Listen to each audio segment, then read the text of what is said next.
समाज कल्याण क्षेत्र में आमर माननीय मुख्यमंत्री जोटा बहुत दिन धरिक लंबा तालिका वेटिंग लिस्ट रे जो मैंने पेंशन पाउ नथिले समाज कल्याण क्षेत्र में जो मैंने 60 वर्ष रु अधिक है विरोध करेंगे किंतु आमे आपण मानक गणमाध्यम माध्यम रे ओडिशावासी घोषणा करा जायछि एवं ओडिशावासी माननीय मुख्यमंत्री मोहन चरण माझी जी एवं यशस्वी प्रधानमंत्री नरेंद्र मोदी जी को आशीर्वाद करुँच सबुठ बड़ घोषणा जे एथर प्रोफेशनल टैक्स को छाड़ करा समस्या को लेकर बजेट प्रस्तुत होता है आम एठी आपणकर समस्या समाधान करने लोक उचित सम्मान देवाई ये बजेट एवं आ निजे हो हल्ला कर निजे हाउसटा को बंद करुँच एवं आमे आलोचना पाई प्रस्तुत नुह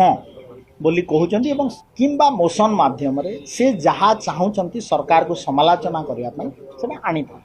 मोशन माध्यम रे दियंती हाउस रे डिस्कशन को आसंती निश्चित भाव में आम प्रस्तुत अच्छी सरकार दल ता उपरे जवाब रख साधारण जनता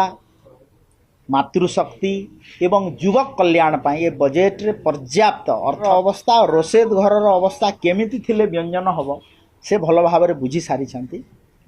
एवं मु तांकु विशेष कमेंट करी ना एबे 60 वर्ष जहाँ को हम